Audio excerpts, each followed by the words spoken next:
Hey, so here we go. All the props to great Grandmaster Aaron Banks, rest in peace. 10 years ago, he passed away. He got me this story. He got me this story. He got me this story. And he brought this guy here, Chuck Norris. So, we're winding down to the launch of the school. Now, I made a mistake.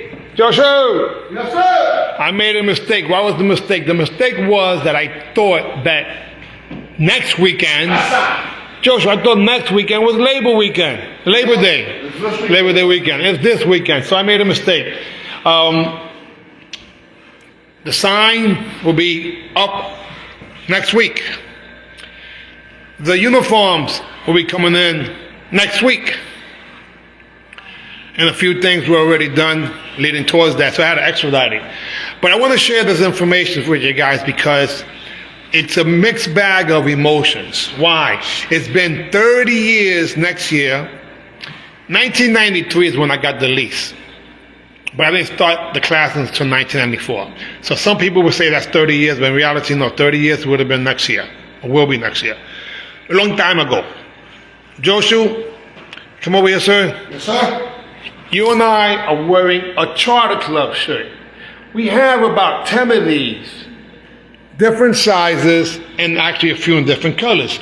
That's going to be part of the fundraiser for the school.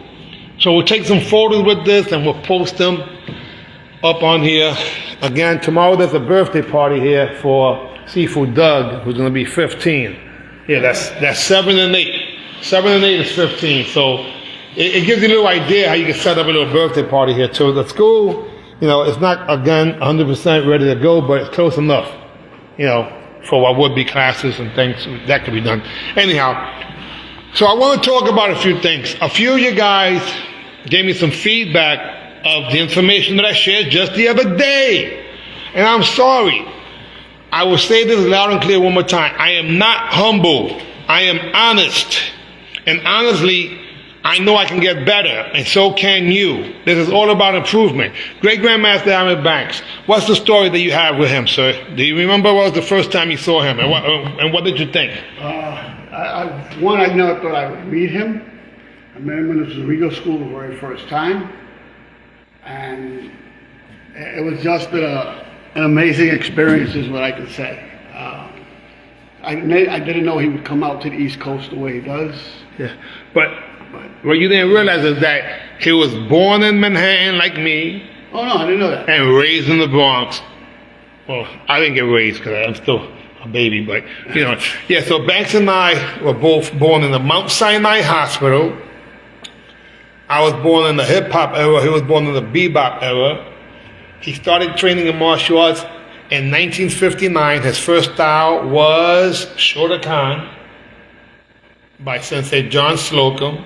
He literally worked at the Colony record store on Broadway, and got into a fight in the middle of the street, right there on Broadway.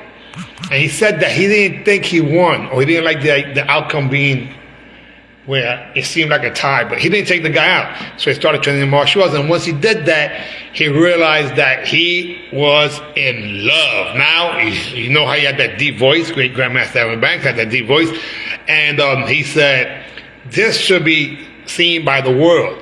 So he made a deal with this guy named Sid Bernstein. This gentleman was the promoter who brought this group from Liverpool, England, called the Beatles to America. 1965, Shea Stadium where the Mets played, right? And there was a concert. He put together a team, a security team, Banks did. And the Beatles performed, and a few years after, at the Waldorf Astoria, where the majority of the presidents, when they come to New York City, stay at, they had the World Championships, and Great Grandmaster Aaron Banks was the promoter of it. I get confused sometimes if it's 1967 and 1968 because there was two events that happened. He was also the first person to have a 10th degree black belt in U.S. soil by having Gosei the cat Yamaguchi come over from Japan, because at this time Banks was training in Goju, USA Goju, at the Chinatown Dojo, and with a whole bunch of other classmates. But Banks was a promoter extraordinaire. Some people compare them to P.T. Barnum. And when him and I met was after, the first time I saw him in person was 1976 at the Felt Forum. Well, that year they had not one but two shows at the Felt Forum of, at the time, called the Oriental Wall of Self-Defense. And my instructor, Supreme Grandmaster Sang Soo Tiger Kim, performed there. And I got a chance to see it. Do you know where, Joshua? No, so I don't. Wide World of Sports, ABC, on a Saturday. And not everybody was shown on this, but my instructor was. And he was flying through the air in the greatest of ease with a body that was like a bodybuilder. Pretty incredible. And the rest is history. I'm like, one of these days I'm going to be in that stage or in that ring. Banks and I developed a relationship that was pretty incredible, because he believed that I had something that most people didn't have. And he was fascinated at the amount of schools I had. When I met him, we already had the Queens School and the Brooklyn School. And because of Banks, we got a school in Manhattan. You ever heard of that place?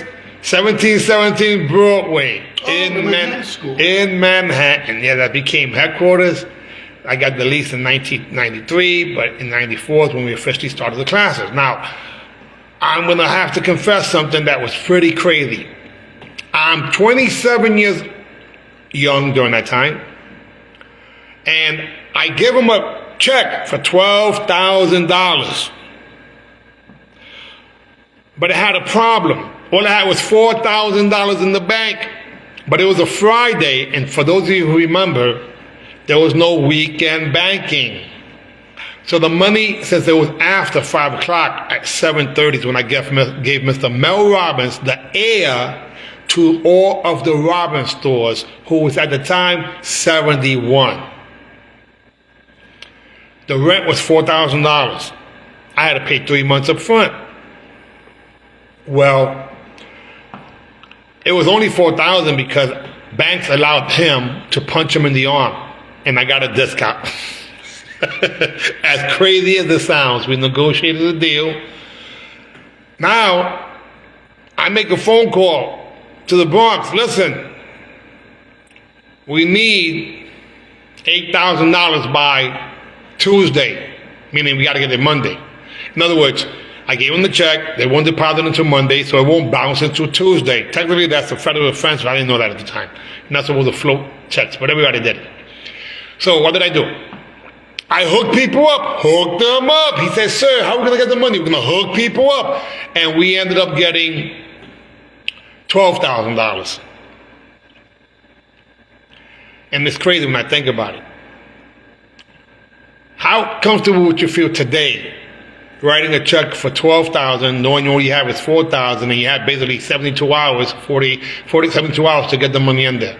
Most people would have been like, today. I did that age 27. Yeah, maybe I was a little crazy, but no, it was something that I believed. I was convinced. I visualized it. Fast forward to today. Here we are. How many years after? Holy smoke, depending on how you count it, 30 years since I did sign the lease. In December will be 30 years. But next year will be 30 years since I had a school in Manhattan. The land from Manhattan. Don't call it a comeback. I've been here for years. Now, people keep asking me when they come by, oh, what do you teach here? And I'm going to sound like an a-hole for a second. I say, that works. Stuff that works. Stuff that works that helped me and a bunch of other people become champions and win at tournaments and become champions of life and get confidence. Joshua! Yes, sir. You ever competed in a tournament? Yes, sir. First time competing under the Fontanez banner. How did you do? I took first place in form, second place in sparring. Excuse me. 1995. Uh-huh. Town Fiesta. Uh-huh. Town Fiesta. And it was a fiesta. And quite a few other students competed that day, yes? Yes, sir.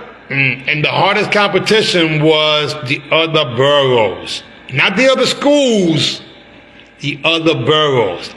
I may be sounding a little arrogant, but it's just a historical fact. The curriculum worked. And that curriculum, sparring curriculum, is why I extracted, and it's considered now sniper fighting, and I share that worldwide. The next seminar right here, next Saturday, September 7th at noon, sniper fighting seminar. Then on Sunday, we have an instructor certification. Joshua, why would I teach other school owners to do the sparring curriculum? I don't know. Why would you? Just to have a fair advantage, because it seemed like I was a bully. I felt like we were bullies when people were trying to throw back fists from a distance that didn't reach, and we were able to blitz people, and there were only yellow belts and orange belts doing techniques that black belts didn't know how to do. But from day one, you start learning footwork. Oh my gosh. And who did I learn that footwork from? The Grandmaster himself, trained by Bruce Lee, or trained with Bruce Lee also, Joe Louis. 2013, I got inducted into the Eternal Warrior Awards ahead of a whole bunch of people that I consider the real legends. There was only 400, less than 500 people were inducted between the year of 2013 and 2018. Now, I thought I was there second year. No, 2012 is when he passed away, 2013. So, who was my alumni with this? Bill Superfoot Wallace, oh my God, and Grandmaster Jeff Smith. Just those two guys, I'm going to say. So for me to be recognized at the same event with these two people, and by the way, I wasn't able to go. I had to send somebody because at the time I was in a bad stage, and I have been since 2011. Bad stages of my life because of family, sometimes family creates challenges and you have to step up. And sometimes when you step up, you forget about yourself. And you get stepped on. Next thing you know, years went by. So don't call it a comeback, baby. We're here in the spirit of my mama. She was going to be the enrollment director here. What a team that would have been. Myself, you, and Mom. Nobody could have made the excuse of, I'm too old. Because we got children of all ages. 70 years young, soon to be in a few hours, just about, well, a few days. September 15th, you said? 14th, sir. 14th, oh baby. He'll be 71 years young. And I'm 13. That's 5 and 8. 13. Dirty Red, what's going on, brother? I should say, meow. Ernest the Cat Miller. You ever watch WWE wrestling? Yes, sir. That's Ernest the Cat Miller right there, my buddy. Really? Yeah, he's actually a wonderful martial artist, great person. Not too good as a dancer, but that's okay. My man. But yeah, so I'm excited because I get a chance to now share information in a location that is going to help people. Thank you, sir. I appreciate it. He said congratulations. And this is a gentleman, by the way, that reinvented himself a whole bunch of times. He's doing Kyokushinkai for the last few years, and I'm sure he's giving people some headaches. And he's also on tour, I believe, quite often with the wrestling, or the wrestling as they called it. My man. But I digress. I'm excited, guys, because it's been freaking years. I'm going back to basics, and I'm going to give the ammunition to those people who want to become black belts in life. Successes. I teach martial arts slightly different from many people because the curriculum that I teach are things that I shared with black belts. But I teach my white belts this, fake repositioning angles and left-right drills and so on and so forth. Those things are the foundation to what I would consider safety first. What's that job, Joshua? Get people home safe. To help people make good decisions to get home safe. Nothing else is more important than that. Now, as instructors, we get a chance to lead by example. I'm excited right now. I got the haircut. So did Joshua. And it's because I should have got the baldy. I would have been cool because it's like Shaolin Temple. Back, no, I can't. I don't know if I got one of those heads. You got a good head. I don't know about mine. But honestly, I'm just happy that I got all my hair. And you do pretty well too, right? Well, better than most. In my case, the gel sometimes makes it seem like I have a bald spot. But in reality, when I watch these videos, I get pissed off. Anyway, guys, listen. all jokes aside, we can always do better. We can always do better. We can always do better. The fact of the matter is that we make excuses to stop our evolution of martial arts. Now, point karate is different today, and that's okay. Sniper fighting is what I believe we did yesteryear. So I'm going to be promoting that. Now, people don't believe that I'm going to be able to pull this off, but I believe in myself because I believe other people may not be happy with what would be the state of arts. That's why you have events that are so much smaller. But it's going to take education for people to feel comfortable to play a game of Kia. We got my buddy Larry Rogers again there. These two guys at one point, nicknamed Dirty Red at the time, Ernest Miller and Larry Rogers. These guys were giving people headaches in Region 12. This is when Mr. Miller was playing for the New England Patriots. And the fact is that Lead Feet there, I only fought him one time. And man, he hit me, I think he lumped me up, man. He had these rich hands and punches that were strong. I believe he was a fireman. If I stand corrected, I believe he was a fireman, which, firemen are cock strong. Anyhow, I just want to give props to those people, literally, who are there, giving me my love. Yes, CJ, yes, absolutely. These tops are part of the fundraiser, and we're going to have some available. Not too many, I think like 10 of them, and I'm going to be putting the sizes up. But again, this is the location. I did a seminar here in 2014, which is crazy when I think about it, because that is almost 10 years ago, and now I get a chance to. I'm looking forward to creating the next generation of phenomenal martial artists. I'm talking about in all aspects. The people who know how to not just kick and punch, but how to raise their standards. As an example, in 2024, within 24 hours, I was able to start a corporation, get my corporate bank account, order a sign, and all these things during what would be a holiday weekend will still be delivered before Friday of next week, which before it would have took forever. I would have to go to the attorney or the accountant in order to get the corporation made. See you then, sir. But the fact of the matter is that we live in a new world, and technology should be something that you embrace. If you are afraid of technology, then you're nipping your nose to spite your face, because today, as we speak, we have an opportunity to speak to people directly so they do not have to be confused. Sensei Ingram, big brother, how's it going? So again, congratulations. DOA in the house. No, sorry, DAO.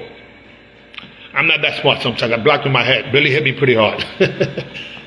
But anyway, I'm excited, guys, because I want to share information with people, not just to become better at stretching and kicking and punching, but making good decisions to navigate through life, to have a better quality of life. Joshua, we were listening to some information earlier, and I said that was martial arts, right?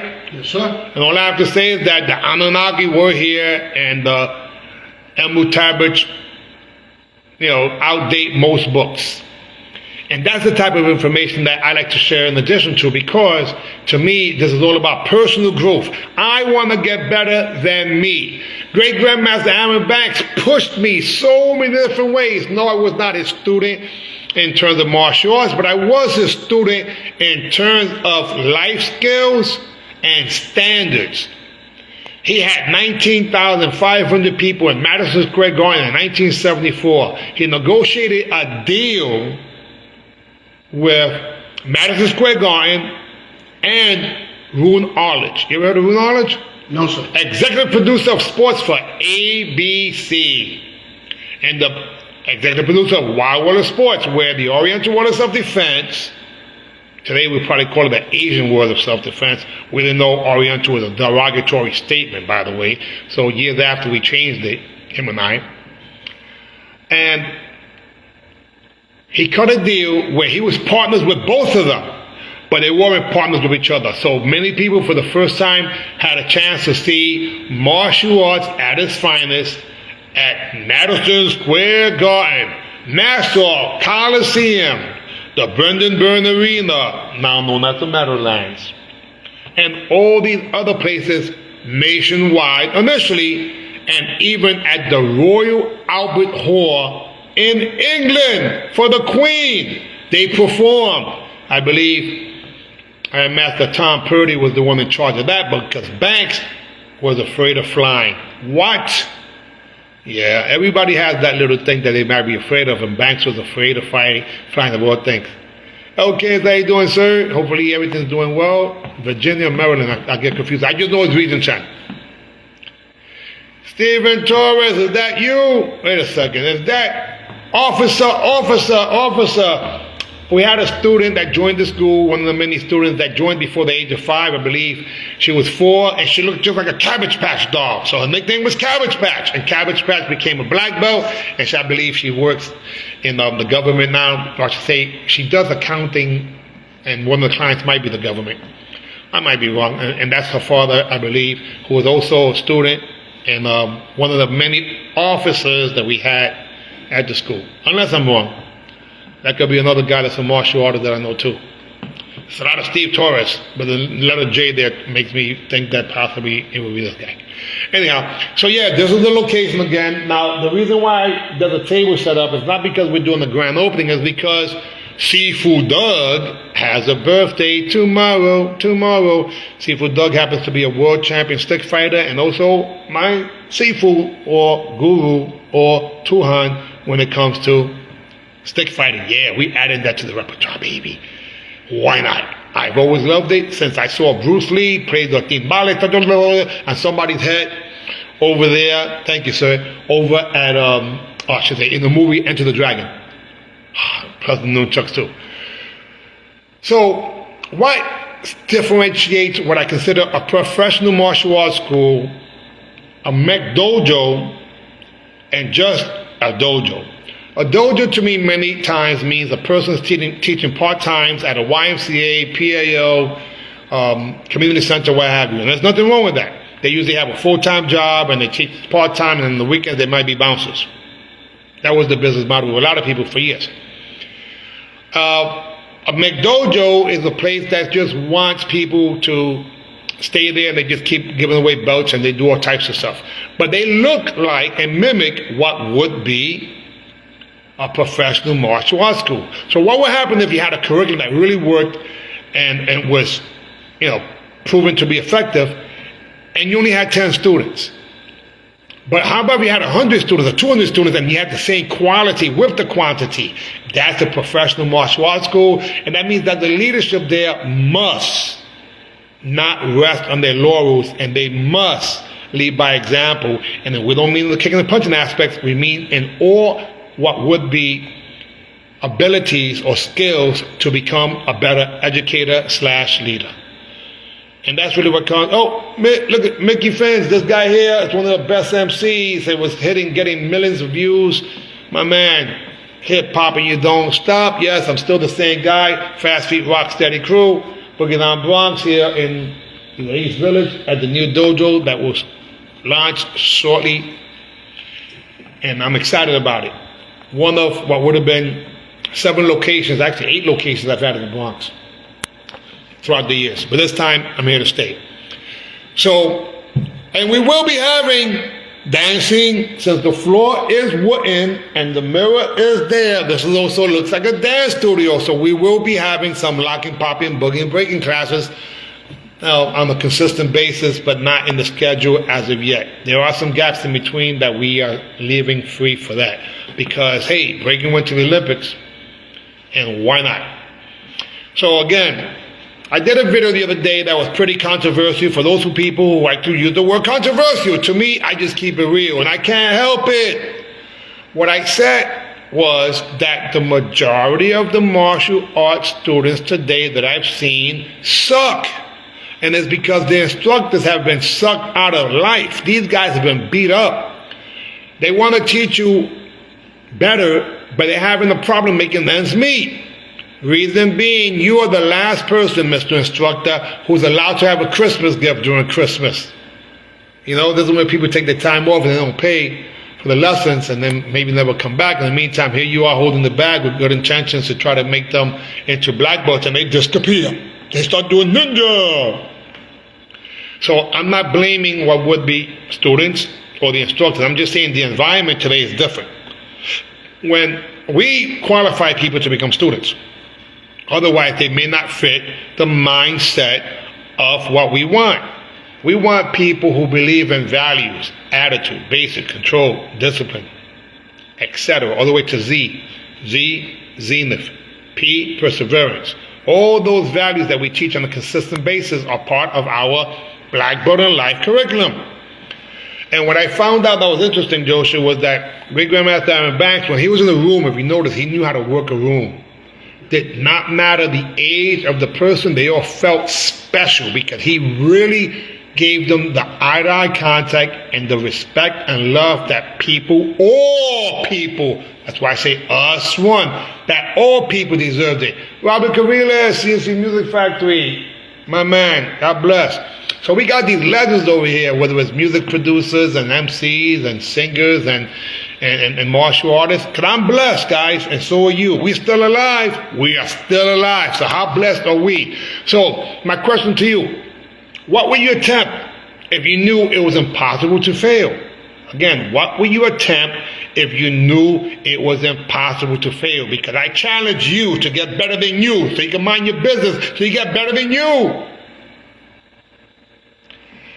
That's what it's all about, guys. It's all personal growth. We're going through life's navigations for the purpose of increasing our abilities to become better role models for our children and make our parents and the Creator proud.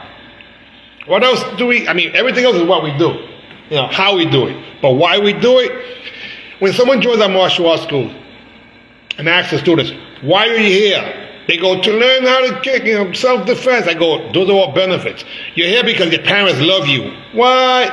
Yeah. And because your parents love you, you're going to get all those benefits. So how many parents right now are not armed with what would be the crazy uncle or the environment, the culture that'll help their children or even grandchildren brought up with the values that are important? You can go in the weekend to places, of course, but in terms of a culture. So in our school, at least 2 to 3 times a week, people come here and we catch you doing things right. Oh my God, I caught you. And they get scared. No, that was right. Because in the world, we find out that most people, they get caught doing things wrong. When they do things right, no one says nothing. You do something wrong, we got you. It doesn't matter what age. That's what most jobs are like. Joshua. Yes, sir? How excited are you?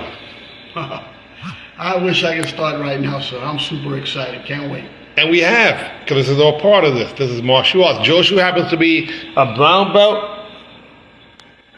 or what we consider a black belt candidate, directly from Fontanez martial arts. Wait a second. I would believe that has a higher value in some circles than even second-degree black belts. Joshua, how many extra hours that you remember, and it's not even hours because each star was about 10 hours on average. How many additional stars did you have on your uniform, plural? I had 45 stars altogether, sir. So that's at the minimum 45. By 10. Yeah, I was going to say 450, 45 to the 10, 450 plus classes. Now, throughout the years, you haven't got extra credit on these classes, so we could probably give you, because we stopped doing those stars a while ago in terms of the uniforms that you had. Richard Allen, and I'm not talking about the comedian. Happy belated birthday, my brother. This is the location, and we're having a party, not for myself, but for Seafood. Doug Pierre, world stick fighting champions, who's going to be 15 years old, because age is just a number. And Richard Allen just had a birthday in Ohio, my buddy from over there. SWAT team. They actually have some dope red uniforms. And thank you for being our clients way back when. Again, I digress because there's so many good people here, and I feel completely blessed that you guys have given us some of your life. Because when you spend some time, anyone does, they're spending a portion of their life and they don't get that back. Us one, as we say. Us one. Are you a parent? Us one. Grandparent? Us one. Male, martial artist? Us one. Guys, I've never been big on what would be that protocol because I come from Taekwondo and we say Taekwondo. So I had to figure out a way how I can share the love and not be disrespectful. So I believe us won. Now I did hear, it's my brother from another mother, Fonso, Idel Burnett. This is one of the first people that I actually literally had to go and protect him from his own brother doing security. Yo, we got top of them, Adam DiStefano in the house, Mike Kashina from all the way in Canada. Mike was one of the top underbelts and then black belts and forms. A student of Cesar Barkowski. Man, I won the Canadian National years after. Kashina had one of the best sidekicks for shorter count, especially. It was phenomenal. You know, you guys are making me mumble because I'm humbled. You're making me mumble because I'm humbled. Some of you saying, you mumble all the time. Watch your mouth, man. I split too, so you got to back up. Back up, man. Anyway, I'm excited. The school is just about ready. I ordered the sign. We have the corporation, got the corporate account. We got uniforms sooner than later here. I already said the artwork, and I'm pumped and ready to go. But I wanted to show you guys what would be. I know this stuff, you have a top similar to this. And this is the Charter Club. We have it as a fundraiser. There's about 10 shirts or less. And it'll help with the school. We're going to have the sniper fighting seminar. The stuff knows the gentleman that says that we're going to have the first sniper fighting academy over in Virginia sometime sooner than most people think. And it's for the purpose, again, guys, to helping people make good decisions to get home safe, but with a different quality. At least I believe the intention is with a different quality. Quality of what? Communications and motivation. I was not taught by motivation. I was taught by pain. If you do well, you won't get pain. You won't do those push-ups on your knuckles, on the wooden floor. Today it's called child abuse. Back then it was called just the way it was. So great Grandmaster Aaron Banks there, that Mr. DiStefano literally named his academy similar to his, except I believe it was Upstate Karate Academy. Banks had the American Karate Academy. I'm going blank. You can write down the information there if you don't mind to help me out, because sometimes I don't remember. New York Karate Academy. That's what it was. Daniel, what's going on, brother? Okay, so again, guys, if you ever trained in martial arts, wonderful. If you never trained in martial arts, wonderful. Why do I say that? When people become students in our school, I do not take away their rank. Absolutely not. Yeah, cement, concrete in the park too. You got the ghetto. No, we used to do that too. But it's true, it was part of the training until we found out New York Karate Academy. There you go. See, I did get it on the rebound. I just lost my frame of thought. Oh my God, I can't believe it. What was I just talking about? About the seminar. At the seminar next week, and the fundraiser is for the purpose of making sure we launch the school with something decent. The pandemic destroyed a lot of businesses, martial arts schools included, and some have never recuperated. And I want to make sure that we increase the possibility by spreading the love and sharing the information. So I was speaking about great Grandmaster Aaron Banks. If he was here right now, he said, "This is news. Let the world know the karate champion. The world karate champion, Jerry Fast Feet Fontanez." He used to pronounce my name a little funny. Mr. Fontanez.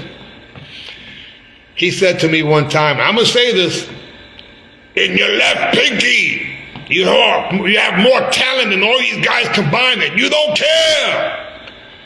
That kind of scared the crap out of me. I'm like, what the hell are you talking about? I'm a world champion at the time, and I'm doing all types of things. In the 1990s, I'm on stage as a speaker. I'm on stage as a fighter. You know, I'm traveling the world. And he thought that I could do more. And I was like, man, nobody that I knew personally was doing better in terms of the martial arts the way I was doing it. And he challenged me to get a TV show. I don't care if I'm Bronx Neck. It's still media. Let the masses know. Let the real world know what you're doing here. Don't keep it a secret. I was like, man. So he would go to a newspaper and ask for the front page. And we got the front page without killing anybody. That wasn't easy. It was a time where literally I was blown away because I was doing things I didn't even know were possible. And that's what I want to be for other people. I want to be the impossible, the motivator and the example of the impossible to get you to make good decisions to get home safe. The split, the kicks, and the flips are all fun. And some of you guys never had a chance to do that. And some of you will be able to, based on making some slight changes or adjustments to what would be your stretching. No bouncing like we did with the Koreans, rest in peace to Kwajanam. I teach a curriculum that will not hurt you. Nathan, hopefully you do make it, sir. Mafia Holloway student. Nathan comes from Massachusetts, comes from the entertainment world. This is the location, sir.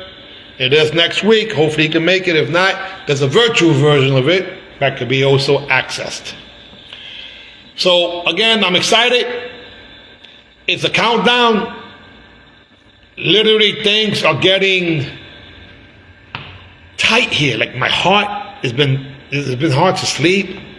My stomach's been doing that little wawanko. That's the Spanish dance my grandmother used to do. And we just can't wait. And I made a mistake, guys. I thought this weekend, or I should say next weekend, was Labor Day weekend. Otherwise, I would have expedited some of the things. It's almost like the night before a tournament, and you can't sleep. Finally, you fall asleep late, and you almost wake up late. You wasn't alone. It happens to all of us. And then you have to go use the bathroom. And nothing comes out right before the fight, and you're waiting hours because you got dressed a little too soon. That's just the way it is. Understanding the pressures of what would be, how to deal with the frontal cortex, fight, flight, or freeze. That's the reason why we compete. Not for the trophies or the accolades, for the purpose of testing ourselves without having to get into a real confrontation. Because when your heart rate increases, you still have to keep your focus. Here he is, the legend himself, Shadoshi, the Grandmaster, Ron Van Cleef, the Black Dragon himself just popped up. Oh my God, we've had, sir, this is the location, and we're in your area. This is not the Lower East Side, we're in the East Village. So I know the school for Moses Power wasn't too far from here, as I was told by somebody else. Man, so I'm blessed that I know any of these gentlemen, women included, and I'm excited to start the next generation of what would be these maniacs that bow and salute. Because martial military, in the military arts, you salute your superior officer by bowing in the Eastern Hemisphere, but we're in America, so we salute here. Crazy idea I got. It was motivated and stimulated by a guy named George Chung, who invented machine gun kicks, who's part of the West Coast demo team, who presently owns Black Belt Magazine and Black Belt TV, of all things. Carmen Navarez. Carmen was a student. She got to brown belt. I don't think she ever got her black belt. Maybe you could do it virtually with Fontanez Karate in the Boogie Down Bronx. Yes. Thank you, sir. Wow, he lived there for over a decade, Lower East Side. Yeah, so technically speaking, I found out that Lower East Side is just south of what would be Houston, and we're one block from Houston. We're on 3rd Street between A and B. Every time I say A and B, people say Alphabet City, but technically Alphabet City is just a few blocks up, and that's a little area that's part of East Village. I don't know any of the stuff. To me, it was all the Lower East Side, because it was lower than where we lived, and we lived in the East Side, in the Upper East Side, which was Spanish Harlem, until we moved to a better neighborhood called the South Bronx, and it really was at the time. Yeah. Believe it or not, that's really what that was. So, guys, we have a fundraiser. We have T-shirts. We have work suit tops. We have the sniper fighting seminar and the certification. Pat Maiden, how you doing, buddy? Good afternoon, sir. Man, we got people from all over the place. All over the world, actually. Because I'm blessed. I've been fortunate enough to be around the martial arts at a high level quality, whether it's from a competitor or a school owner. You know, as a school owner, I used to, I'm not going to lie, guys. I got paid more as a speaker than I ever did as a competitor. I would get $500 for 15 minutes to speak in the 1990s. Then I did a deal where they paid me $5,000 2 years in a row, and I spoke one time for 30 minutes. Yes, that also covered my expenses for traveling and karate tournaments, but they only made me so-called work as a speaker at a national convention one time for 30 minutes. We got that recorded.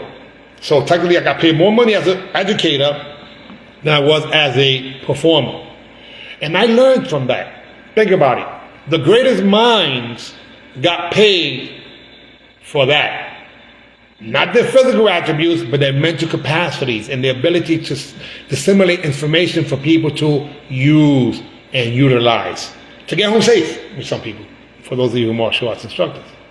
So all I'm saying is that I am blessed, and so are you. We're still alive. I challenge you, just like Grandmaster Ron Van Cleef, who still competes at the young age of 80-something. But it doesn't matter, it is just a number. Let's see. Oh my God, don't make me cry, please. She just mentioned China Doll. Listen, this war here will be dedicated towards my mother, my brother, and my martial arts daughter, China Doll, who joined my school at age 11, who was the leader of most of the women as a role model, even though she was younger than most. I literally could not come to the school yesterday. Joshu? Yes, sir. You had experienced that before me at least 2 times. We go down memory lane sometimes with these photos, and oh my gosh, we see our great-grandparents and our grandparents and family and friends and children that passed away before us. And it ain't right. My brother passed away before me. Chronologically, it ain't right. This location, my mother was supposed to be the aroma director here with me. But it wasn't meant to be. But in the spirit of all of those people who still believe that winners never quit, Winners never win. that you choose to be a winner, I'm going to make sure that this becomes the best school ever. And yes, Morris, we're going to have some breaking here, locking, popping, and boogieing. In addition to that, because hip-hop and you don't stop, I can't help it, it's part of the DNA. But first and foremost, Morris, I'm not sure if it's you or your brother. I think it's your brother. Please, find that video. Please, please, please. He has video of me speaking to Grandmaster Joe Lewis. And that to me, put the picture of Chuck Norris and the Totally Awesome Team with Time Out the Last Dragon. And they got Mike Tyson, George Benson. That's Stevie Wonder coming from back there, and Loretta Rock. Daily News, Newsday, El Diario, just to name a few. Credibility. Thank you. I know that sometimes we don't label stuff, so it's hard to find it, but it's part of her story or history and my story and your story. Anthony Arango! So come over here, Joshua, let me explain. So Anthony Arango is a gentleman who I saw literally wearing a uniform and teaching martial arts, wearing a uniform with a Tagalog sign, Octagon, which I used to use Octagon, and he also had a team of competitors that were phenomenal, and he was also a great competitor himself. But the name of the star was Arango. I'm like, what? Abundio! That's my man from Texas. We were on the Waco team together. He did continuous contact, nunchucks, no joke. And the body, very, very incredible. One of my martial arts brothers there, Munoz. Yeah, things are getting better here at the school. Yeah, things have been a little rough I must say, but a little bit is doing better. The passing of my mother was rough, but when it's all said and done, we know that you can't kill energy, and she's here as we speak. And I just pointed out the area that's going to have a memorial for her, my brother, and my student child, rest in peace. But everything's good. We're still alive. So as long as we're alive, we got a chance, right, brother? As long as we're alive, we got a chance. So we're in the process. I love you too. We're in the process of taking things to a whole other level. I want to I want to have the best students possible, even better than the world champions that I had in the past. Why? I should be able to generate some more world champions and the world champions in life. Anyhow, I don't know if I want to share anything else because I miss my lady. I got to go home. Guys, enjoy your Labor Day weekend. I might go live again because I have information to share. Man, I'm backed up. It's been years. When some of you guys have been burnt out, I'm burning up. It's a little warm here, that's why. I'm burning up because it's been years since I had a chance to really share. So, Justo, what's going on? Orlando, how you doing? So again, the location, next week's seminar, it will be Zoom. It'll be on location also, instructor certification, so you can paint my numbers. Part of the fundraiser, we got some Rex Suit tops with a charter club, t-shirts, patches, and so on and so forth. And I will be promoting those things to help us increase the possibility of staying here much longer than most people can, because hey, rent's no joke. Right, Joshua? Oh, yes, sir. Even with a hookup, it's still, the hookup is that you got to show and prove, because hookups go for so long. You don't play, y'all should say, you don't pay, you can't play. Anyhow, thumbs up to you. Appreciate it too. AB, See ya. we out of here. Bye-bye.